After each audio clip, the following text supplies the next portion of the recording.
Clara's inheritance will cover my debts splendidly. And she need never— I cannot keep this charade up any longer.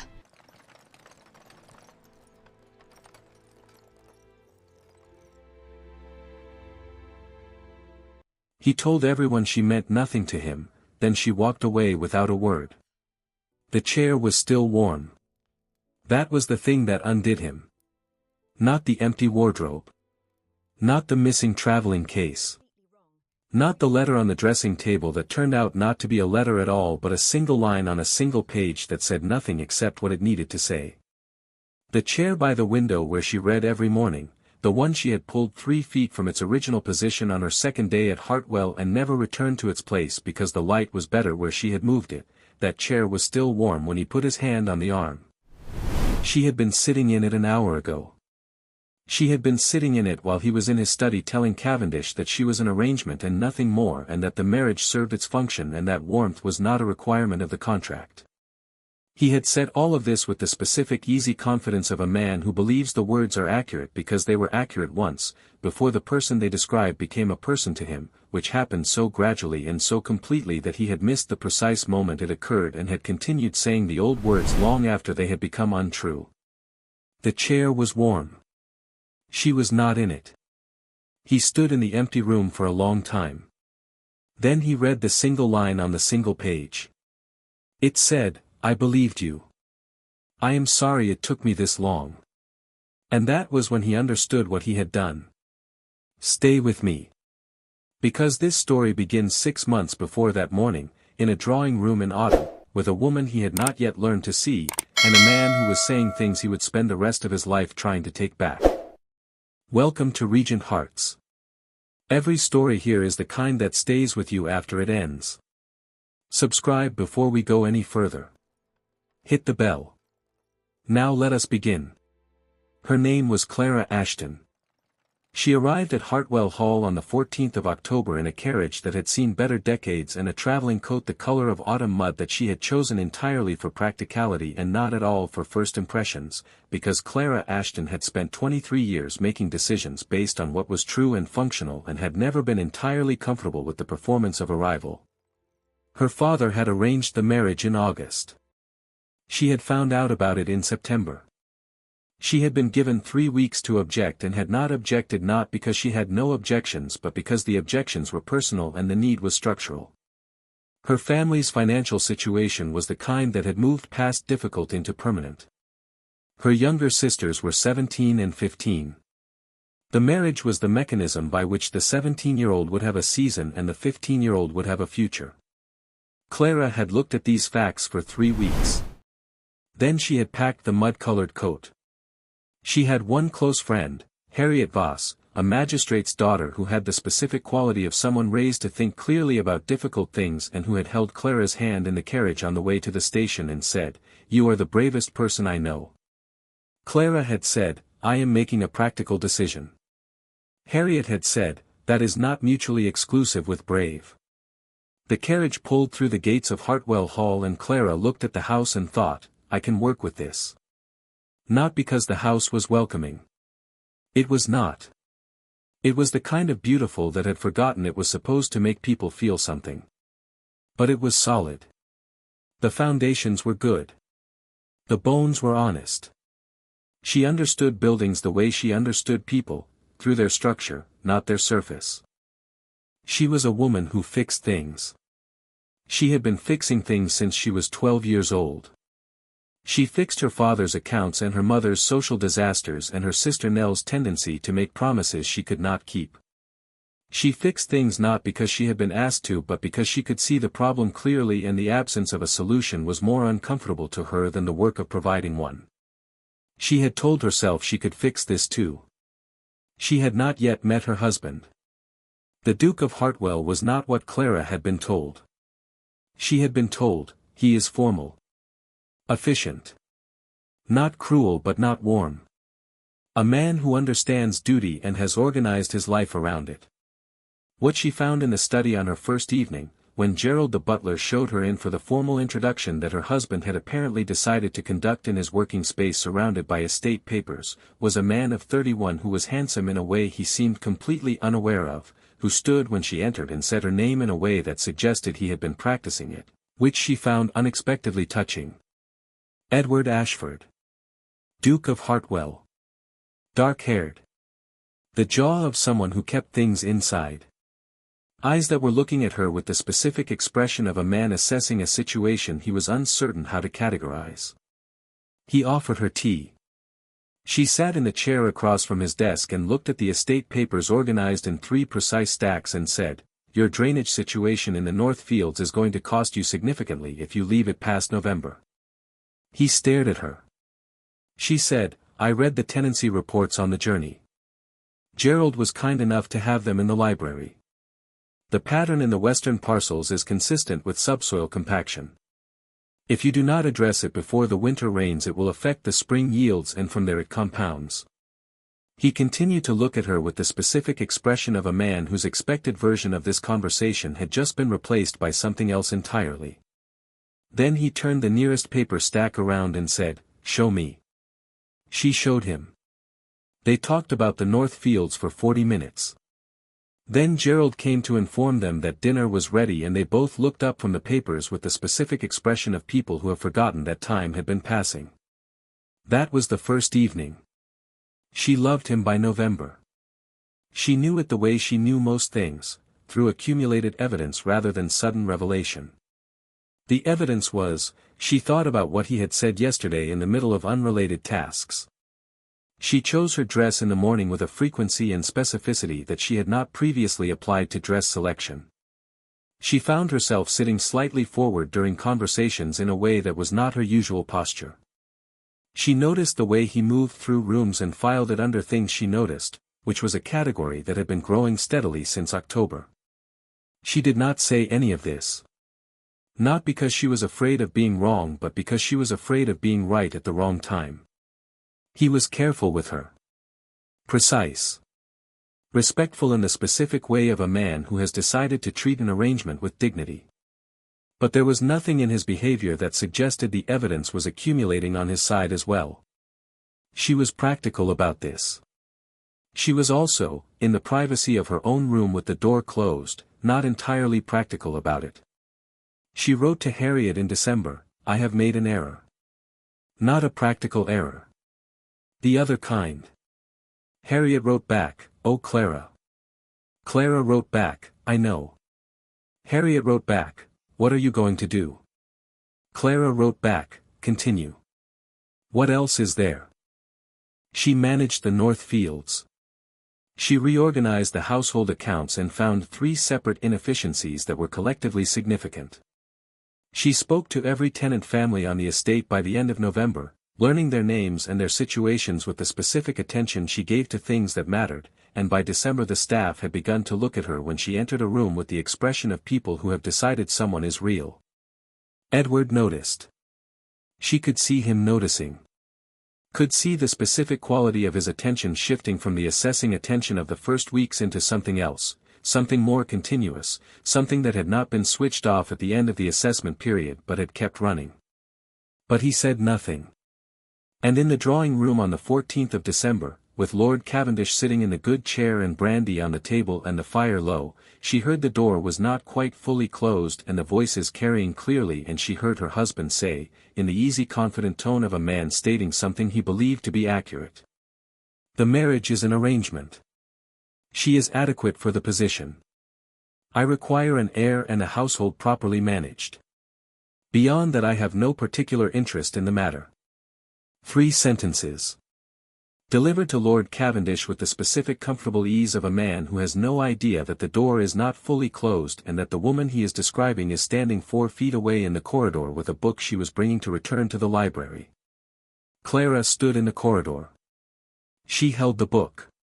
She listened to Cavendish laugh and say something she did not catch and Edward say something else in the same easy tone, and she stood there until the voices moved on to something else, and then she walked very quietly to the library and put the book on the correct shelf and walked to her room and closed the door and sat in the chair by the window.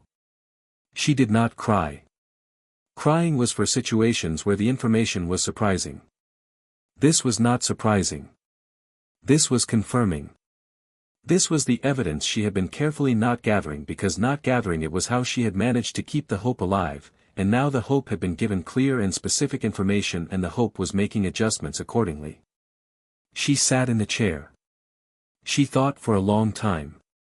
She thought about the North Fields and the tenant families and the household accounts and the evenings when they had talked past dinner about things that mattered and the specific quality of his attention when she said something he had not expected. She thought about what he had said to Cavendish. Then she thought about what was true. What was true was that she had arrived at Hartwell Hall in a mud-colored coat and had fixed the drainage problem and learned everyone's name and made herself necessary and useful and had loved him quietly for 2 months while he told his friends she was adequate. She had a decision to make. Not the decision about leaving. She was not ready for that decision. She was not going to make significant decisions from a place of fresh pain.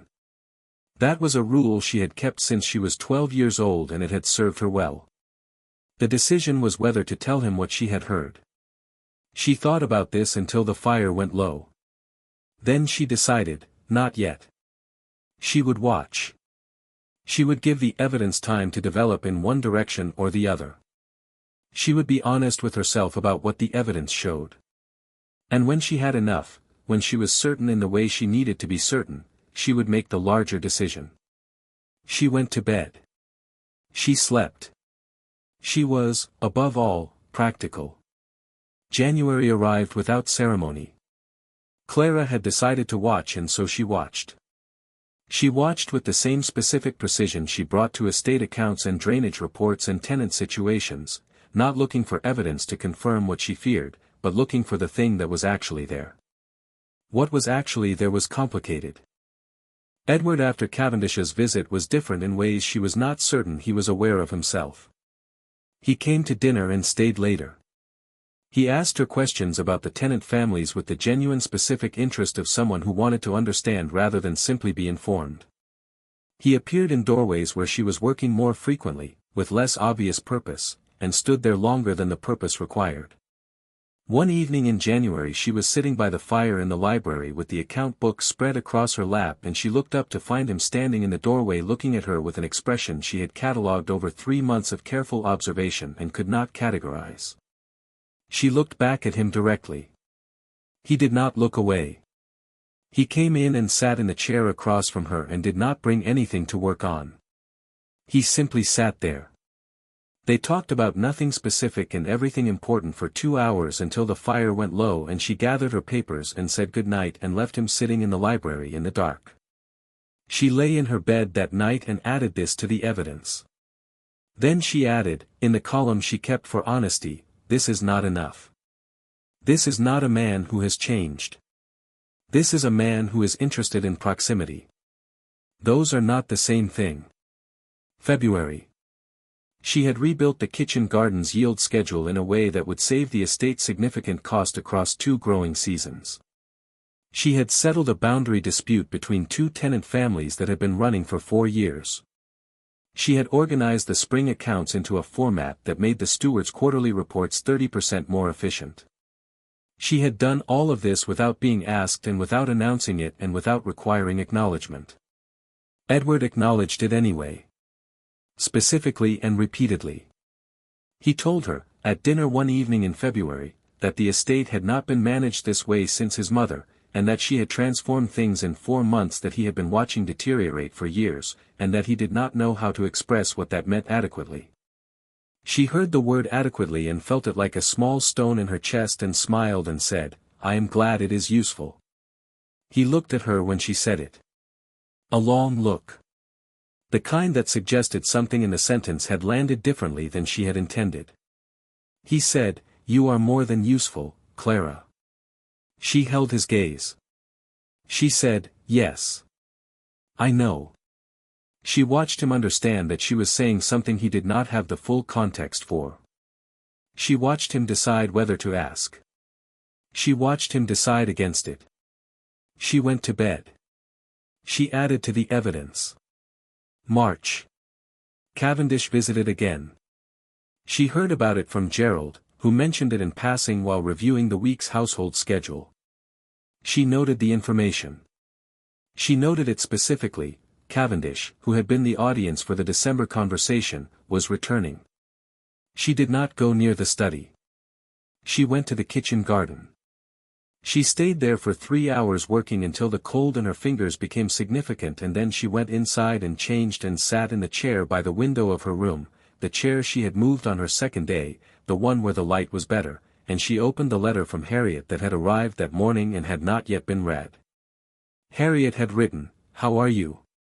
The real answer. Clara had not written back for 2 weeks because she did not know what the real answer was. Now she took out paper and wrote, "I think I am managing something that cannot be managed. I think I have been collecting evidence for 3 months with the specific intention of determining whether to stay or go, and I believe the evidence is telling me to go, and I am still here." She stopped writing. She looked at what she had written. Then she continued, "I am still here because I am hoping I am wrong. That is the honest answer. I am hoping that the man who sat in the library in January and talked for 2 hours about nothing and everything is more real than the man in December who told Cavendish I was adequate. I am hoping the evidence will shift. Harriet, I think the evidence is not going to shift." She sealed the letter. She put it on the tray for the morning post. She went to dinner. Edward was at the table. Cavendish had stayed for dinner.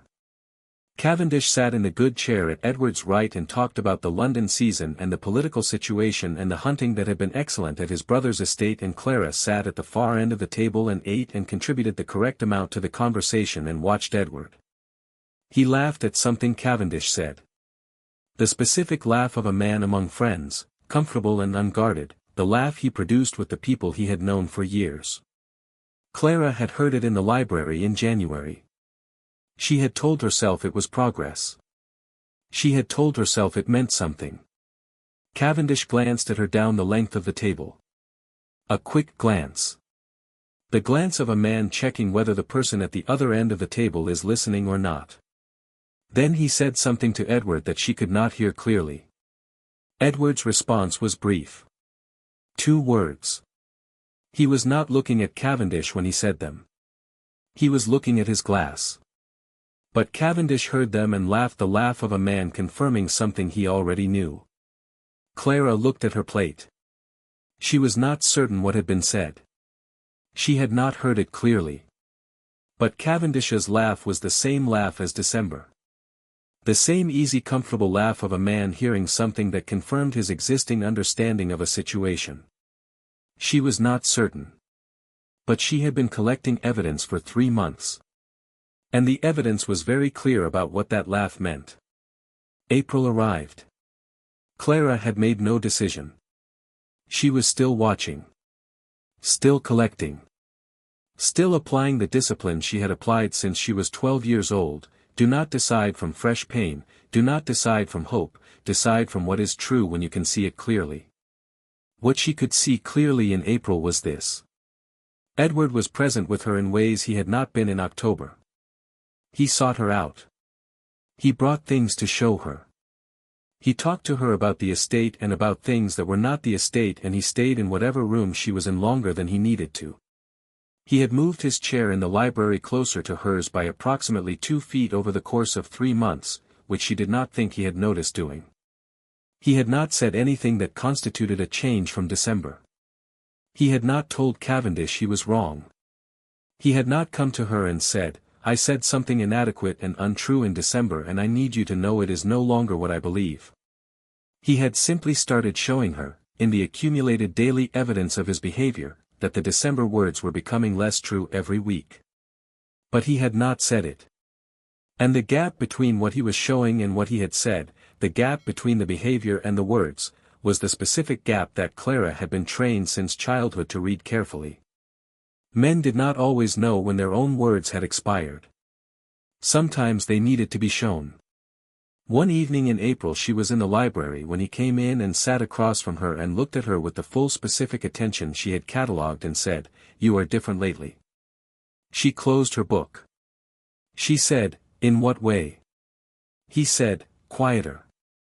You were never loud, but you were present in a way that was specific. Recently you are present differently." She looked at him. She said, I have been thinking. He said, about. She said, about what is true and what I want to do with it. He was very still. He said, will you tell me what you mean? She said, not yet. He held her gaze. Something moved through his face, not the assessing expression of October, not the careful respectful expression of the early months. Something closer to the surface than those. Something that did not have a diplomatic layer over it. He said, are you unhappy? She said, I am practical. He said, those are not the same thing. She said, no. They are not. She picked up her book. He stayed in the library for another hour, not working, not speaking, sitting in the chair 2 feet closer than he had started the winter. She let him sit. She was not ready. The day she left was an ordinary Tuesday in May. She had not planned it. That was the strange thing. She had been planning it for months in the abstract, keeping a small amount of money separate, knowing the time of the morning coaching from the village, knowing that Harriet's house in Derbyshire was available, but she had not set a date. The date was set for her. She was in the corridor outside the east drawing room in the late morning with a letter she was bringing to Gerald when she heard Edward inside. He was not speaking to Cavendish this time.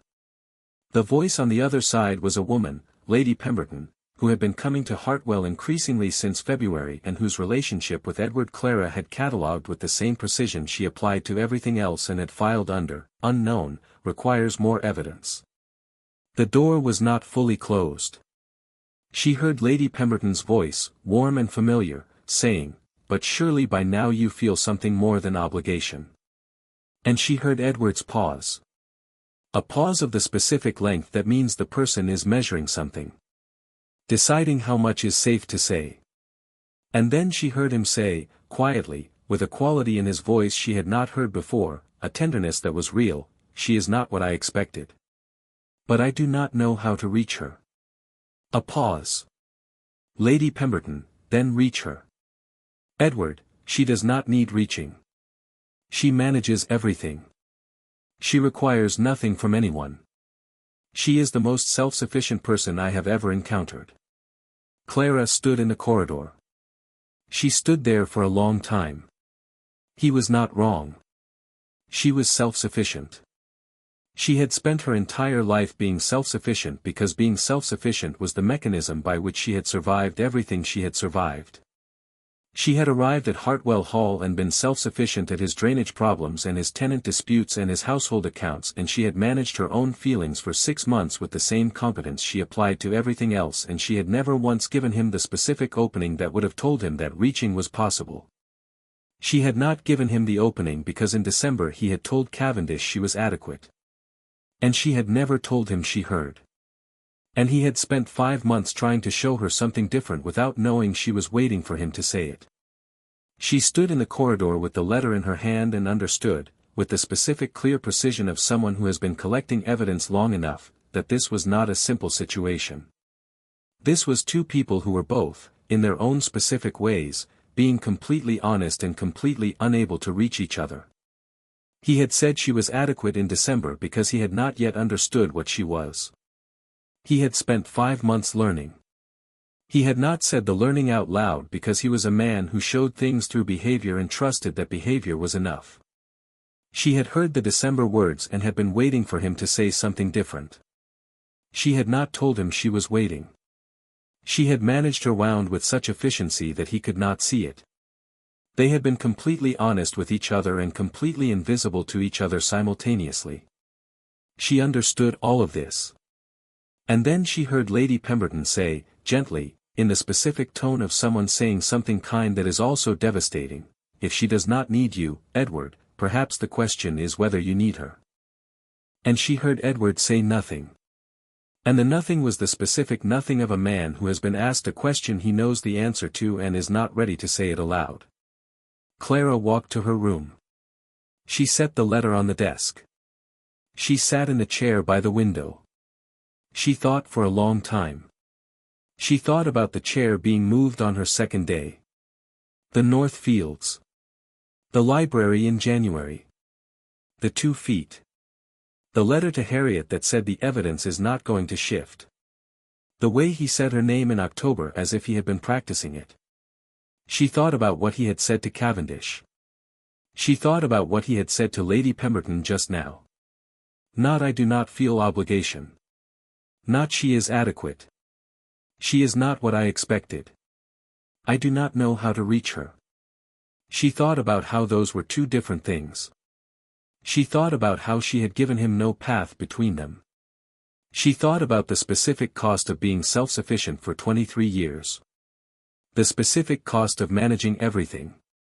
The specific cost of never once letting someone see the thing that needed reaching. And she thought about what was true. What was true was that she was exhausted. Not from the work. She liked the work. She was good at the work. Exhausted from the management. From the evidence collecting. From the waiting for him to say the different thing while making herself completely invisible to any indication that she was waiting. She had been so careful not to need him that she had made it impossible for him to know she did. And she was exhausted from that. And she did not know, sitting in the chair by the window on a Tuesday in May, whether the exhaustion was something she could continue to carry or whether it had reached the specific weight that required setting down. She sat for an hour. Then she took out paper and wrote one line. I believed you. I am sorry it took me this long. She left it on the dressing table. She packed the mud-colored coat and the few things that had been hers before October. She left her mother's ring on the table beside the letter because it had been the ring of the arrangement and she was not taking anything that belonged to the arrangement. She walked through Hartwell Hall one final time. Through the morning room where the chairs still faced the window. Through the library where the chair was 2 feet from where it should have been. Through the kitchen corridor where cook said nothing but pressed her hand once, hard, saying everything. She went out through the servants' entrance. She walked to the village. She took the morning coaching to Derbyshire. She did not look back. The chair was still warm. He had been in the study for 2 hours. He had come upstairs when the morning was fully established and the house was making its ordinary sounds, and he had knocked on her door because he wanted to tell her something he had decided overnight that he was done waiting to say. The chair was warm. The room was empty. He read the line on the page 3 times. I believed you. I am sorry it took me this long. He stood in the empty room and understood, with the specific terrible clarity of someone receiving information they cannot send back, exactly what had happened. She had heard. December. The door not fully closed. She had heard him tell Cavendish she was adequate. She had known for 5 months.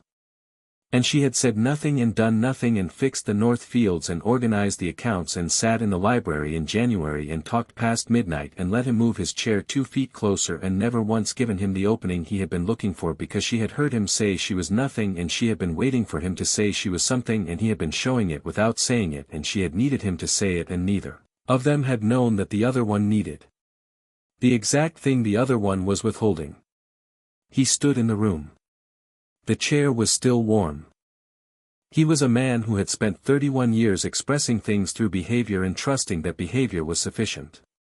He was a man who had sat in the library for 2 hours in January and moved his chair by 2 feet and told her she was more than useful and thought that these things were saying what he needed to say. He understood, standing in her empty room, that they had not been saying it. He understood that there is a difference between showing and saying. He understood that she had sat in this chair every morning for 6 months and had been waiting, with the specific patient precision of the most self-sufficient person he had ever met, for him to reach her. And that he had been trying to reach her without knowing that reaching required words and not just proximity. He understood that he was in love with his wife. He had understood this for months. He had not said it. And now the chair was warm and she was not in it and the coaching from the village left at 9 and it was 20 past 9 and he was standing in a room that still held her warmth and his understanding had arrived approximately an hour too late. He went to Gerald. He said one thing. Where? Gerald, who had known for 6 months what was happening in this house and had watched it with the specific helpless attention of someone observing a situation they cannot intervene in, told him. Derbyshire in May was green in the specific way of places that had been rained on heavily all April and had responded with growth. Harriet Voss opened her door on a Wednesday morning to find the Duke of Hartwell on her step, unannounced, traveling coated, with the specific expression of a man who has been in a carriage for 6 hours working out what he is going to say and has arrived without certainty that any of it is sufficient. Harriet looked at him for a long moment. She said, "She is in the garden." The garden at Harriet's house was the kind that had been cultivated by someone who understood plants the way Clara understood accounts, through their structure and their needs rather than their performance. Clara was at the far end of it, not performing anything. She was sitting on a stone bench with a letter she had been writing, which she was not writing anymore because she had heard the footsteps on the garden path and had looked up and had seen him. He stopped 10 feet away. She looked at him. He said nothing for a moment. Then he said the thing he had composed and recomposed for 6 hours in the carriage, which when it arrived was not the composed version at all but the true version, which is what happens when you have been in a carriage for 6 hours and the composed version has worn through to what is underneath. He said, "I said you were adequate." To Cavendish. In December. I said it because I had organized myself around not feeling things and the organized version of myself said words that the actual version of me had already stopped believing.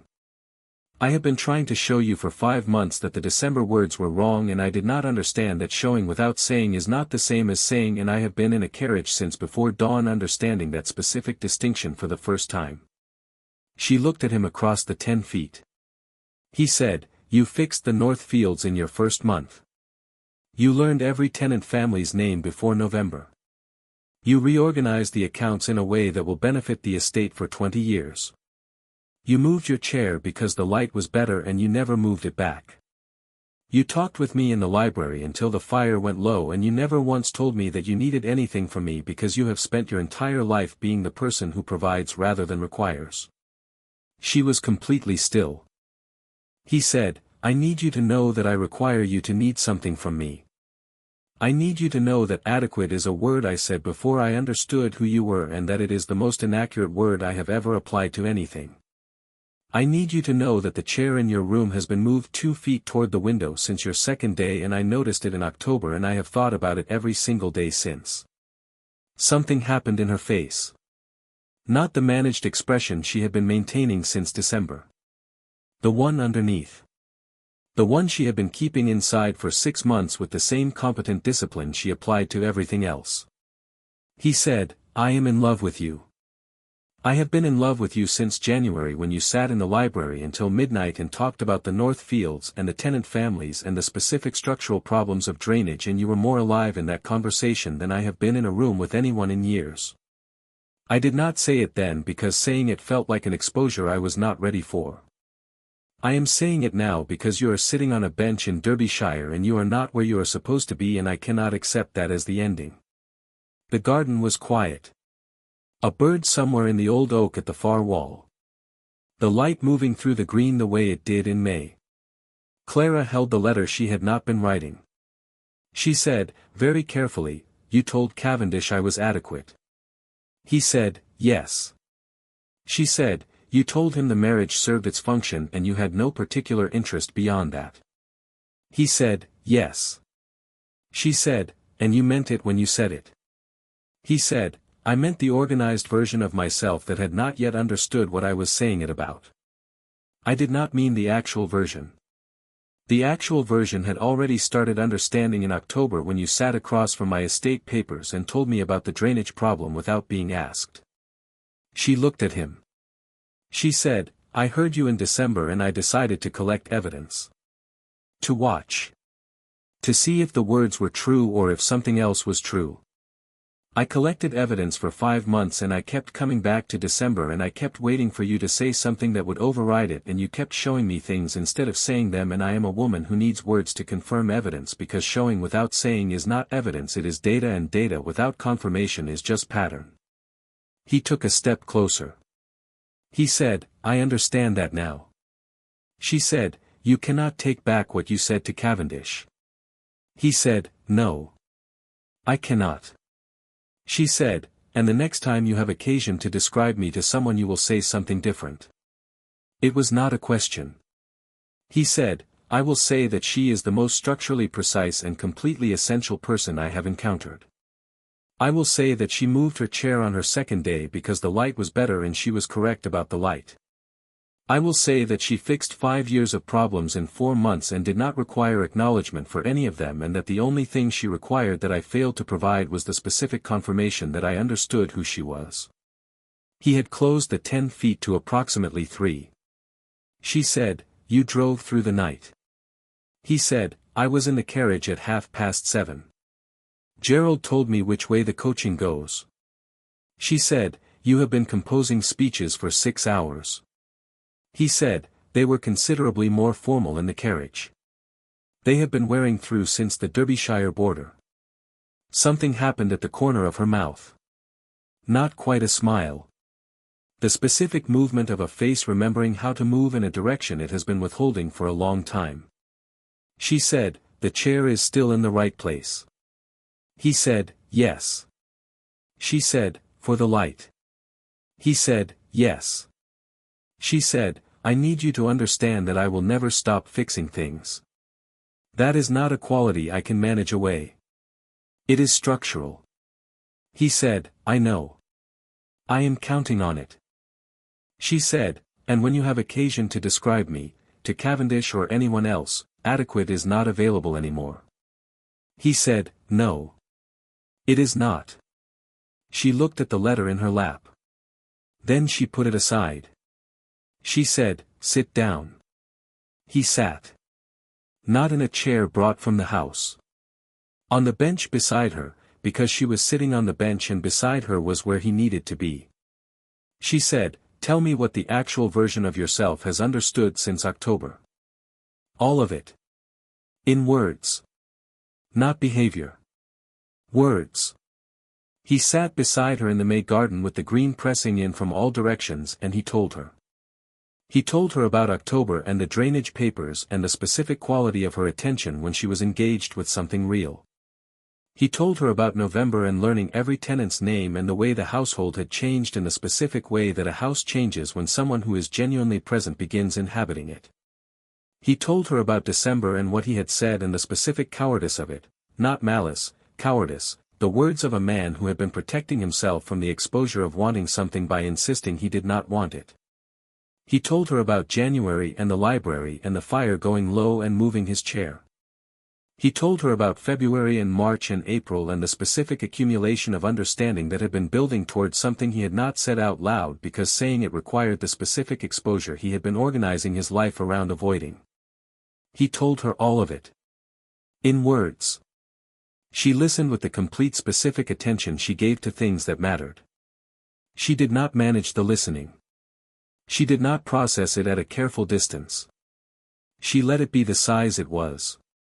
When he finished, the garden had shifted into the late afternoon light, the kind that turned everything gold and slightly unreal. She said, I heard you in December and I decided to believe you. He said, I know. She said, I waited for 5 months for you to say I was wrong and you kept showing me instead of saying. He said, I know.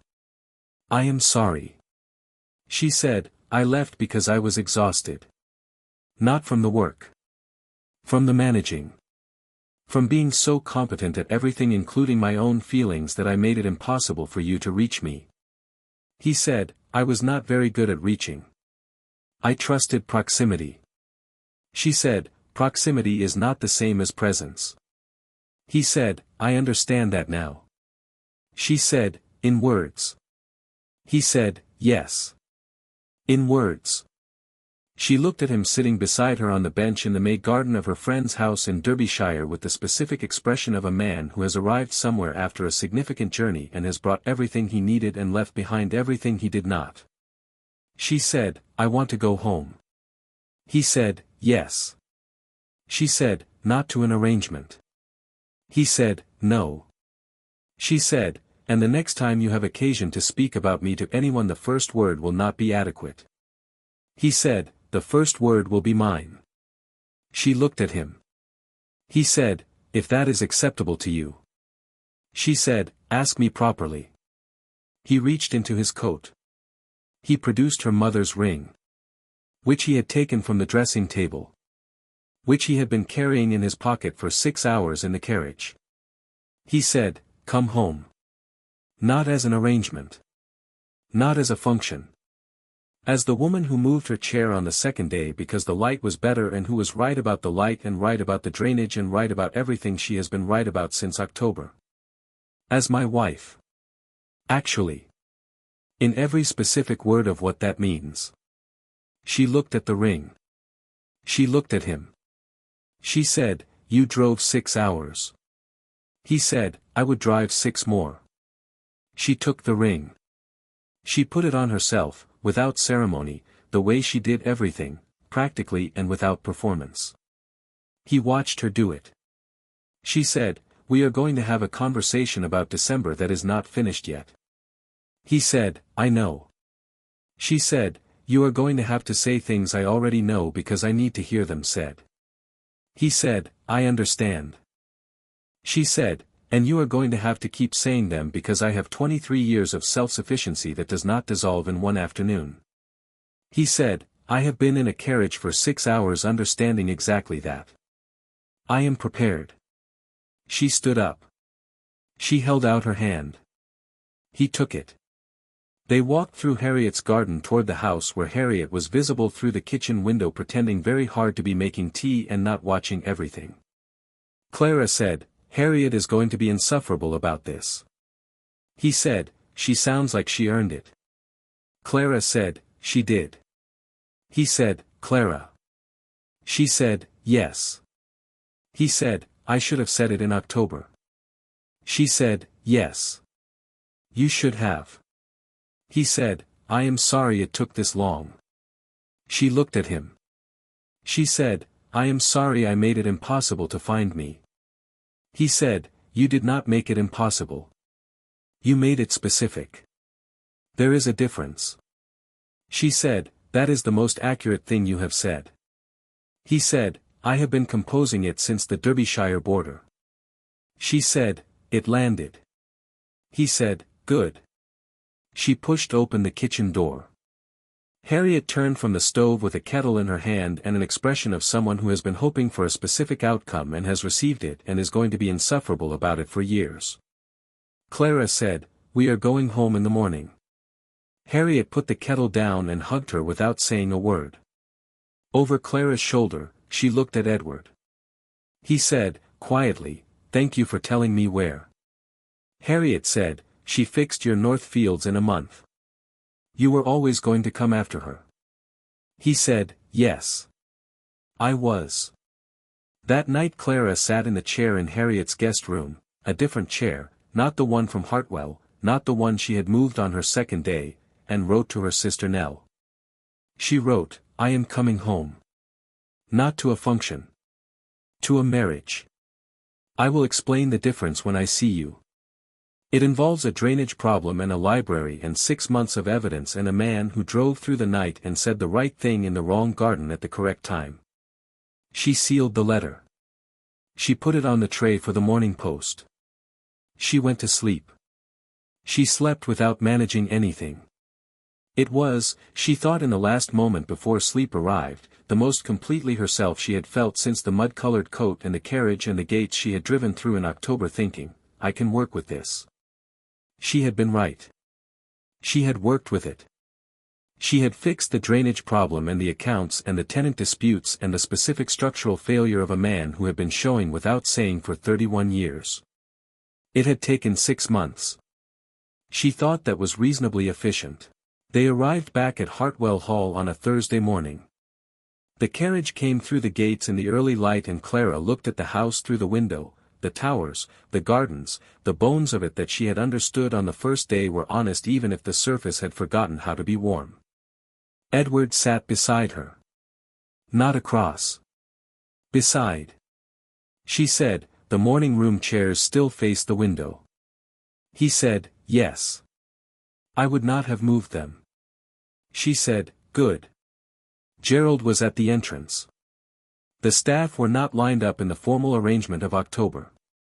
They had simply come out, Cook and Mabel and the gardener James and the others, not in their positions but just there, in the morning light, because the word had traveled the way words travel in houses where people care what happens. Clara stepped down from the carriage. Cook pressed her hand the same way she had on the morning of departure. Hard. Once. Clara said, the kitchen garden layout needs adjusting for the June planting. I have some thoughts. Cook said, I have been saving them up. Clara said, good. After breakfast. She walked into Hartwell Hall. The entrance hall was the same. The portraits were the same. The marble floors caught the morning light the same way. She went up the stairs. She went to her room. The chair by the window was where she had left it, moved 3 feet from its original position, pulled toward the light. The letter she had written was gone. The ring she had left on the dressing table was on her finger. She sat in the chair. The light came in exactly the way it always had. She sat in it for 10 minutes. Then she went to find Edward, who was in his study because he was always in his study in the mornings, and she opened the door and said, when you have a moment I would like to talk about the East Boundary account. There is an inconsistency I noticed in February that I was managing, but I would rather we addressed it together. He looked up from his papers. He put the pen down. He said, sit down. She sat in the chair across from his desk, which was where she had sat on her first evening, when he had turned the estate papers around and said, show me. She showed him. They talked about the East Boundary account for 40 minutes. Then Gerald came to say that breakfast was ready, and they both looked up from the papers with the specific expression of people who had forgotten that time was passing. Clara gathered the relevant pages. She said, after breakfast I want to hear what else you have been showing instead of saying. He said, that could take some time. She said, I have reorganized my schedule accordingly. He almost smiled. She said, in words, Edward. I need the words. He said, I know. I have been composing them since October. She said, I know. I could see you composing them. He said, why did you not tell me to say them? She said, I was waiting for you to understand that you needed to. He said, and now? She said, now I am telling you. That is the change. He looked at her across his estate papers in the morning light. He said, Clara. She said, yes. He said, I told Cavendish you were adequate. She said, yes. You did. He said, I was wrong. She said, yes. You were. He said, you are, and he said the rest of it, all of it, in the specific words he had been composing since October without knowing he was composing them, and she sat in the chair across from his desk in the morning light and let the words be the size they actually were and did not manage them at all. When he finished, the morning had advanced considerably. She said, that was sufficient. He said, only sufficient.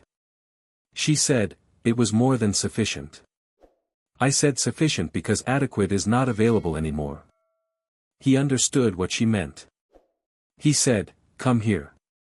She stood up and went around the desk, and he stood, and she was thinking she would say something precise and correct for the occasion, but what she actually did was put her face against his shoulder and stay there for a while, which was not precise and not managed and not the behavior of someone who required nothing from anyone. He put his arms around her. He said nothing. Which was, for once, exactly the right choice. Outside, the Hartwell Hall gardens were doing what they did in May, growing with the specific cheerful insistence of things that do not require permission.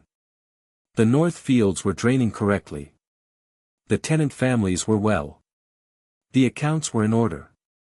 The chair was in the right place. Everything was exactly where it was supposed to be. Before you go. Clara Ashton walked into a marriage in a mud-colored coat with a practical decision and an excellent understanding of drainage. She spent 6 months being the most capable person in every room. She fixed everything except the one thing that needed fixing, the gap between what he was showing and what she needed him to say. And she could not fix that gap by herself because fixing it required telling him it existed, and she had been self-sufficient for 23 years, and self-sufficient people do not tell people what they need. They wait. And waiting is sometimes the bravest and most exhausting thing. He said she was adequate in December. By May she had decided to believe him. And the chair was still warm when he put his hand on the arm. That is not the story of a woman who was saved. That is the story of a woman who built something completely real inside what was supposed to be an arrangement and waited with 6 months of precision for the man inside it to find his way to the words. And the story of a man who drove through the night when the chair was still warm. Because that is what you do when you finally understand what you have. Subscribe to Regent Hearts. Share this today. Tell me in the comments which moment reached you. The chair still warm. The single line on the page. The 2 feet closer. The drainage papers on the first evening. Or the words, finally the words, in a May garden in Derbyshire. I read every single one. See you in the next story. Because there is always another one worth telling.